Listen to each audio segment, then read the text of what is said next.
Bem, olá, mais uma vez aí a gente juntinho, né? Vamos aprender um pouquinho mais da palavra, ter um pouquinho mais de noção daquilo que a gente pode fazer para aprender, né? O importante é a gente aprender, a gente ter informação vinda de onde a gente pode até debater, procurar saber, porque eu digo aquilo, se você está participando de uma reunião, você tem uma pessoa, um líder, falando, você tem que aceitar o que ele está falando. Agora, Jesus falou: onde dois ou três estiver, eu ali estarei. Você vê que ele reduz, ele não quer uma multidão, ele reduz, ele fala: dois ou três ali reunido, eu ali estarei. Deixa eu até pegar aqui nos versículos. Então, por que ele não quer uma multidão? Porque na multidão você é obrigado a aceitar aquilo que ele fala. Você não vai debater. Mas se tiver dois ou três, vocês vão debater. Vocês vão procurar saber se está certo ou está errado. Então, isso é importante. É assim que se aprende. E outra, quando você ouve uma ministração, é diferente de você estudar ela. Quando você senta, pega a Bíblia, abre, estuda, procura saber. Eu uso muito um versículo, né, que eu inventei. Ouça, mas pense. Ouça, mas pense. Né? Escuta, mas pensa, será que está certo? É assim que funciona. Bom, nós estamos falando das igrejas. Eu falei da primeira igreja, a segunda igreja, a terceira igreja, que é a de Pérgamo, que nós estamos falando hoje. Vou falar um pouquinho mais sobre a igreja de Pérgamo. Mas eu queria caminhar com vocês de uma forma diferente hoje. Entender por que Jesus, antes dessas igrejas, ele não formou a igreja e não queria que as pessoas fossem, não sei se ele queria ou não queria que as pessoas fossem para a igreja. Interessante, eu separei alguns versículos, algumas. Zaqueu. Quando Zaqueu estava em cima da árvore, ele viu Jesus, foi lá, viu Jesus, Jesus chamou ele, falou: desce, vem aqui, vamos conversar. E aí ele falou assim: ó, Jesus, se eu roubei de alguém, eu vou ressarcir 3 vezes mais, 4 vezes mais, vou devolver em dobro. Jesus falou: bacana, hoje entrou salvação na tua casa. Jesus, que é o dono da igreja, pensa bem comigo, ele é o dono da igreja. Ele morreu para formar a igreja, não é isso? Bom, por que ele não falou: Zaqueu, você vai ser o primeiro membro da igreja, então vai lá na igreja, se batiza, dá o seu nome no rol de membros, começa a congregar, vai fazer cursinho, vai fazer estudo para se batizar. Interessante, né? O ladrão na cruz também morreu. Ele não prometeu que o ladrão. Bom, ele morreu, né? Ele não podia ir na igreja. Mas ele falou: você vai estar no paraíso. É o primeiro a inaugurar o reino dos céus. É o primeiro a entrar no reino dos céus. E ele não frequentou a igreja, templo nenhum. Bom, tudo bem, vamos continuar. A mulher adúltera. Estavam lá os judeus tirando pedra na mulher, falou a lei de Moisés manda apedrejar, e atirando pedra, Jesus vai lá, conversa com ela, conversa com eles, fala assim: ó, quem não tiver pecado, atira a primeira pedra. Aí os caras que estavam acusando a mulher foi um por um indo embora. Aí ficou só ele e a mulher. Ele fala para a mulher assim: cadê os teus acusadores? Foram embora? Foram. Se eles não te acusaram, se eles não têm como te acusar, eu também não. Agora você vai para a igreja, faz um cursinho lá, vai aprender, vai se batizar, vai começar a dar o dízimo. Ele falou: não, falou nada para ela.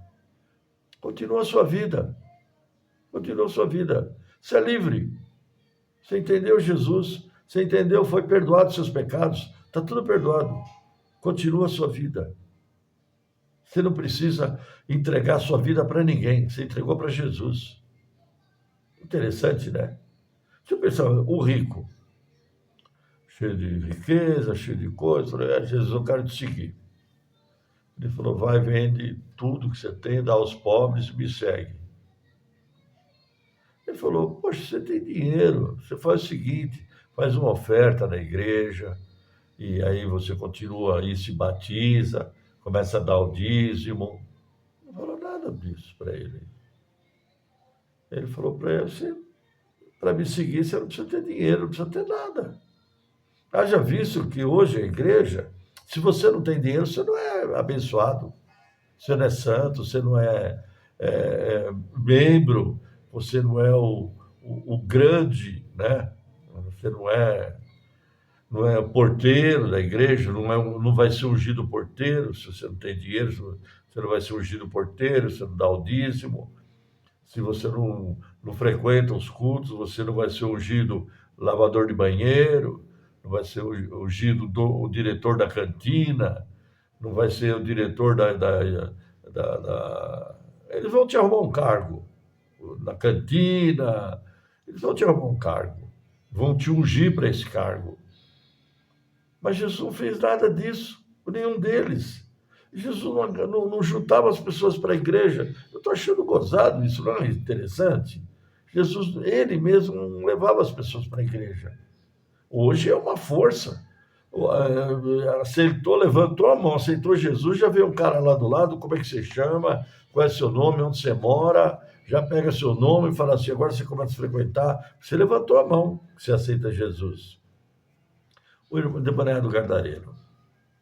Cara, cheio de demônio, eu já falei sobre isso, acho tão interessante o endemoniado Gadareno, porque é a única menção na Bíblia que fala sobre uma pessoa endemoniada. Quais são as reações de uma pessoa endemoniada? É interessante que o endemoniado Gadareno, os demônios atormentavam ele morava de noite, de madrugada no cemitério, pulava de tumba em tumba e se atirava pedra nele. Faz o teste do endemoniado. Pega uma pedra, um tijolo e fala, você está endemoniado? O demônio está te possuindo? O que vai acontecer? Pega essa pedra e bate na tua cabeça. Ou leva ele no cemitério de noite, para ele pular as tumbas. Ele está endemoniado. Não é assim que o endemoniado fazia? Hoje, tem até endemoniado processando a igreja. Porque ele falou, poxa, eu trabalhava de endemoniado em horário nobre. Ele trabalhava em horário nobre, estou processando a igreja, que é o dinheiro dele. É bem assim, endemoniado, ele era endemoniado. O endemoniado hoje está sempre na televisão, está sempre nos grandes cultos, sempre lotado. Ele não fica no cemitério, ele fica nos cultos mesmo. Ele vai nos cultos, nas reuniões, é lá que ele vai. Endemoniado você encontra aí, mas no cemitério você não acha nenhum. Nunca vi. Pegava vela para balão, para soltar balão, nunca vi nenhum endemoniado no cemitério. De noite ainda, menos ainda. Nem de dia você vê. Bom, o que aconteceu com esse endemoniado Gadareno quando Jesus liberta ele? Libertou, você está livre, os demônios foram tudo embora, entrou na manada de porco, matou todos os porcos lá, sei lá de quem que era, aqueles porcos foi lá, entrou nos porcos, matou tudo, acabou com o ganha-pão do cara. Mas entrou nos porcos, mataram os porcos. O que Jesus falou para o endemoniado?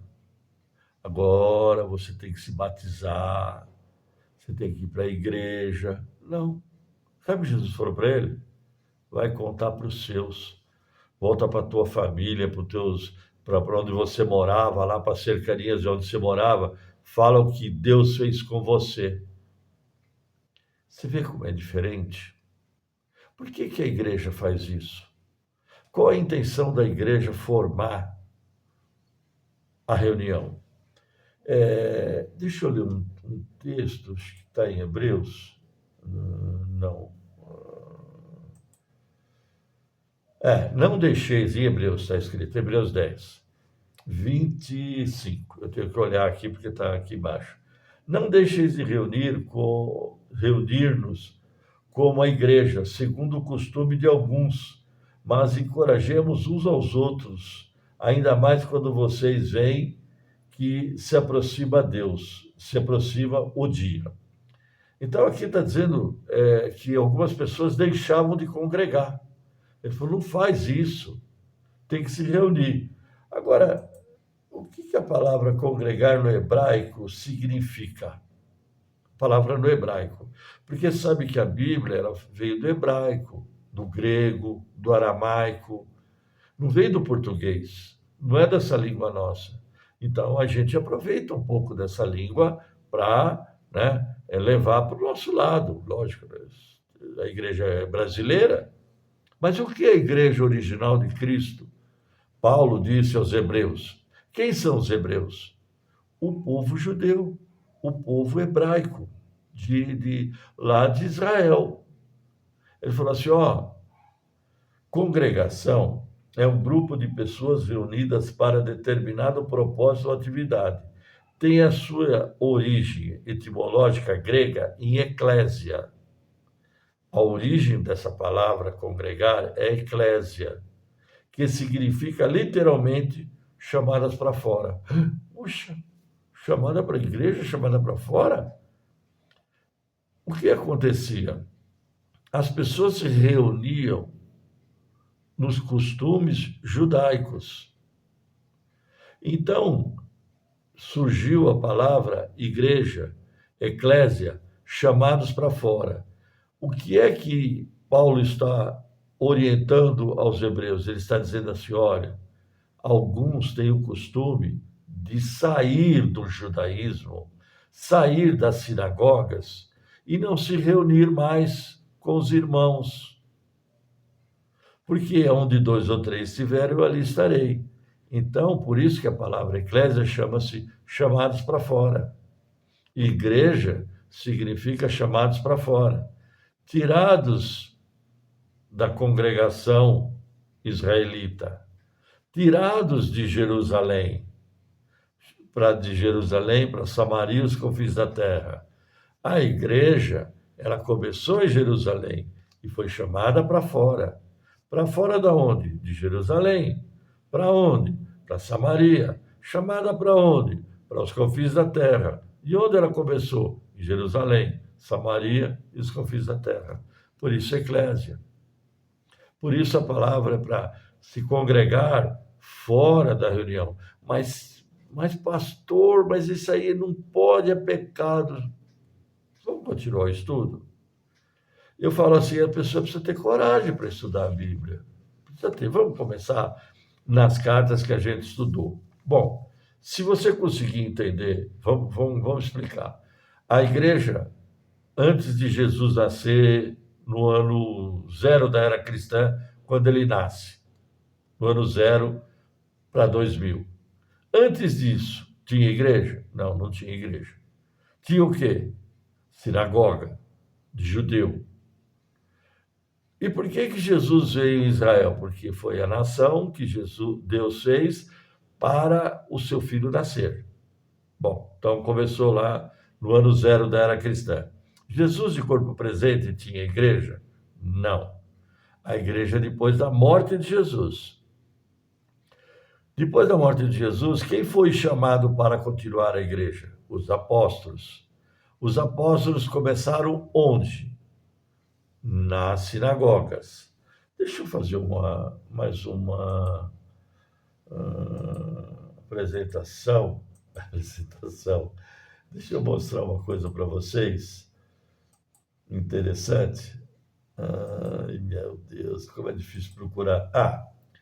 Bom, o que acontecia aqui, Paulo falando, Jesus falando para os judeus. Quando orares, não sejais como os hipócritas, que gostam de rezar em pé nas sinagogas e nas esquinas das praças para serem vistos pelos homens. Em verdade vos digo que eles já receberam a sua recompensa. Significa que esses daí já tinham sido julgados pelo Jesus, receberam a recompensa deles. Agora, olha que interessante. Ao contrário, quando orares, entra no teu quarto, fecha a porta e reza em teu pai que está em secreto e oculto. Interessante, né? Ele não falou, vai na igreja. Nós vamos fazer uma igreja agora, os discípulos vão formar uma igreja. Então, quando você rezar, não faz que nem os fariseus, os hipócritas, que rezam nas praças em pé. Quem ora em pé no meio de uma multidão? Quem faz uma reza no meio da multidão? Quem é travestido de poder no meio de uma multidão? Quem tem isso no meio da multidão? Ouça, mas pense. Pensa no que eu estou te falando. Será que tem alguma menção de Jesus falando isso, recriminando alguma coisa? Bom, ele falou: entra no teu quarto, fecha a porta atrás de você e ora. As pessoas gostam de orar diferente. Senhor, Deus dos céus e da terra, e prostra a voz, faz aquela voz medonha, ora, e unge a pessoa, lambuza com óleo, faz tudo para dizer que é poderoso, que Deus fez, que Deus está fazendo, que Deus está acontecendo.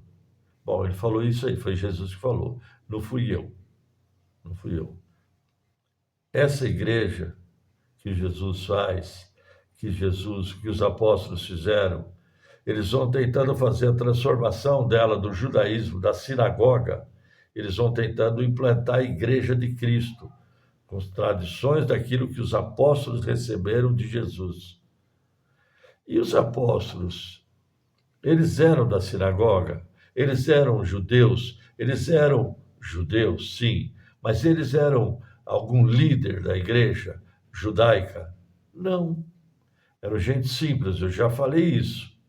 Eles eram gente simples, mas eram o quê? Judeus, que temiam a Deus, conheciam as Escrituras.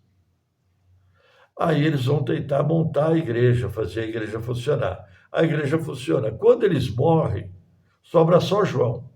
Lá na época do ano 70, a igreja com Cristo vai do ano 0 até o ano 30, ele morre, Jesus morre, começa a igreja com os apóstolos. Eles vão ao ano 30, 40, 50, 60, 70 é quando João está na ilha de Patmos e recebe a ordem para escrever as 7 cartas.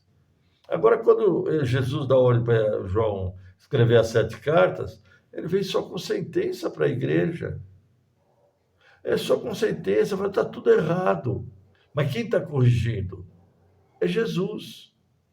Vamos lá, primeira carta, a primeira igreja. Qual é a censura de Jesus, Éfeso? Pois aprova os que se dizem apóstolos e não são. Primeira coisa, que a igreja funciona, não tem apóstolo só os 11. Só aqueles que Jesus enviou. O que acontece? Os 12 que Jesus enviou. 11. Os 12. Bom, o que aconteceu com esses apóstolos que se diziam apóstolos não eram? O que eles implantaram na igreja? Largaram o primeiro amor. O que eles implantaram? Deixaram o primeiro amor. Jesus vem com a sentença para eles, para a igreja de Éfeso. Igreja de Esmirna, do ano 100 ao ano 300. A igreja de Éfeso, do ano 30 ao ano 100. Do ano 100 ao ano 300, a igreja de Esmirna, ele diz assim, é blasfemas que dirigem judeus e não são da sinagoga de Satanás. Bom, eu vou falar de Pérgamo, da implantação de tudo que aconteceu. Para eu entrar em Pérgamo, eu vou entrar nesse daqui, daqueles que se dizem judeus e não são. Qual era a questão? Mas são da sinagoga de Satanás. Ele está falando que tinha judeu dentro da igreja que não era judeu, era da sinagoga de Satanás. Por quê? O verdadeiro judeu, ele amava e conhecia as profecias de Jesus.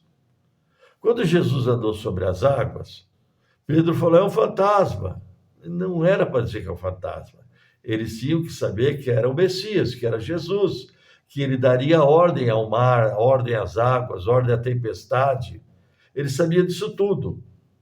Então, o que acontece com a igreja de Pérgamo? A igreja de Pérgamo é a igreja que institui todos os santos que estão na igreja católica. Tudo. Eu vou ler para vocês, eu tenho aqui o livrinho, como eu falo, eu sempre mostro ele. Não é Bíblia, não.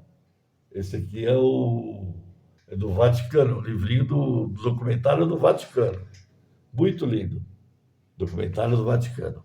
Esse aqui tem todas as histórias, todas as datas, tudo. Ó. Muito lindo, muito lindo. Para a gente estudar, para a gente aprender. Quem era uma pessoa que era uma judia, e as pessoas falam tanto dela, eu queria dizer para você que todos nós somos iguais perante Deus. Eu, minha esposa, meus filhos, você, todos nós somos iguais diante de Deus. Não existe nenhum ser humano nascido de homem e de mulher santo, especial. Não existe. Não existe nenhum ser humano capaz de fazer alguma coisa maior do que Cristo. O maior sinal é morte e ressurreição. Isso ninguém faz, só Jesus. Mas por que as pessoas pedem para esses santos? Por que as pessoas acham que esses santos são especiais? São pessoas poderosas? Por que não pedem para Jesus? Qual o problema?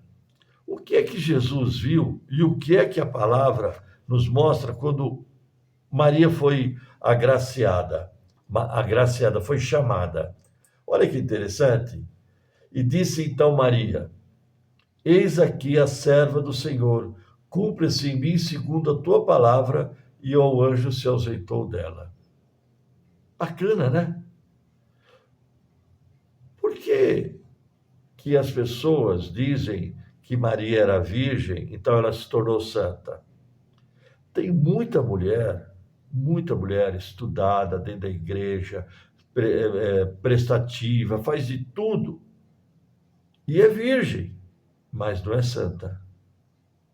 Ah, mas ela deu à luz a quem? Ao Filho de Deus? Sim, Filho de Deus, ou deu à luz a Jesus? Um homem que veio pelo Espírito Santo.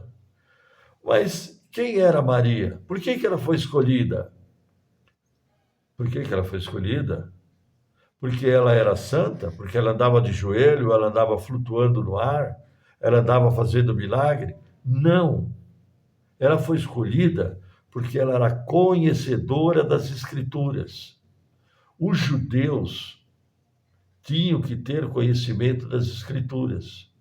E Maria conhecia as Escrituras, que está em Isaías 7,14. Portanto, mesmo o Senhor vos dará um sinal. Eis que a Virgem conceberá e dará à luz um filho, e chamará seu nome Emanuel. Interessante, né? Por que Maria foi escolhida? Porque ela conhecia as Escrituras. Só por isso. E por conhecimento das Escrituras, ninguém se torna santo. A palavra o santifica para que ele possa herdar o reino dos céus. Tanto eu, quanto você, como Maria, como João, como Pedro, São Benedito, São Bernardo, seja lá quem for. A palavra nos torna santo, nos santifica, nos faz que nós possamos herdar o reino dos céus. Maria era uma judia que conhecia as Escrituras, por isso ela foi agraciada e foi escolhida. Quando o anjo apareceu para ela, ela falou: pronto, sou eu a escolhida, cumpra-se em mim aquilo que o Senhor quer. Qual é o desejo do Senhor? Que eu esteja grávida, conhecedora das Escrituras. Eu vou ter que encerrar pelo tempo e eu continuo ainda falando agora sobre o que foi instituído na igreja de Pérgamo, que vai do ano 300 ao ano 600. Tanta coisa aí para a gente aprender. Até já.